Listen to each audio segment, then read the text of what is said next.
दिन भर के थाकल बदनिया टूटेला कोरा सुतालीना कि दिन भर के थाकल बदनिया टूटेला कोरा सुतालीना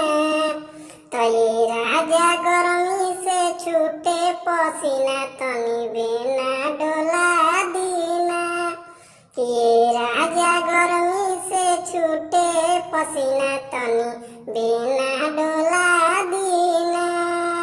कि चलल ना जाला कि गोड़ बहाराला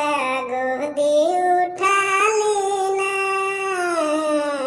कि चलल ना जाला कि गोड़ बहाराला गोदी उठा लीना